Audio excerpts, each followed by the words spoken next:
Now I'm joined by Marco Estrada. Marco's great pitch is his changeup. But I'm going to tell you what, so many guys today, Marco, think that they got to throw a curveball, nasty slider. And I'm not talking about guys, I mean kids, 10, 11, 12 years old.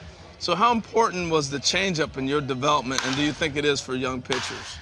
Well, I didn't really throw one until I got to pro ball, so I can't really talk about it, you know, in the past. But I know it's super important for kids nowadays to, you know, stay off that curveball. There's really no need for it, especially from, you know, to maybe age 13. There's really no need for that curveball, and that's where the changeup comes into play.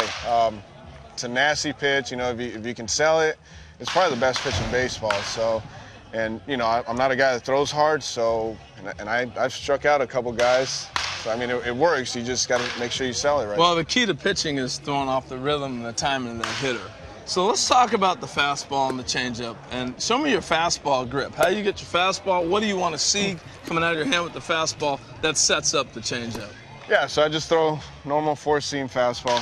And I'm gonna walk around with him here and figure this out, all right? So I throw a four-seam fastball. A lot of guys throw a two-seam, which I stay away from. I'm strictly four-seam. So for you at home, a four-seam, you youngsters, that means you'll see four seams coming at you like that.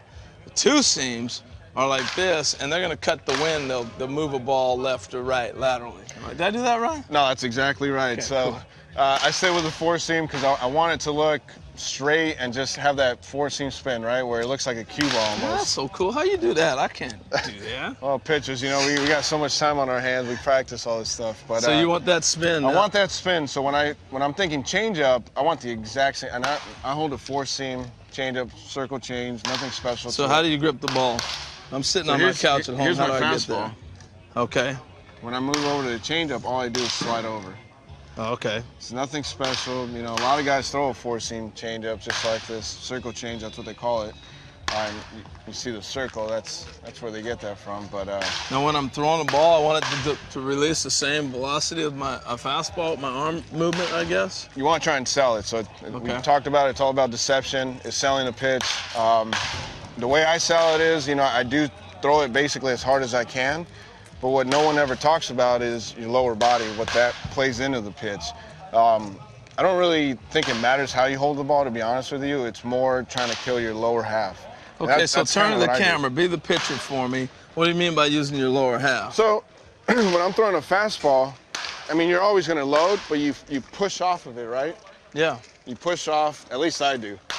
When I'm throwing a changeup, I'm still back here, and as I release, I try to stay back as long as I can with that back leg. Now, hitters aren't going to pick that up.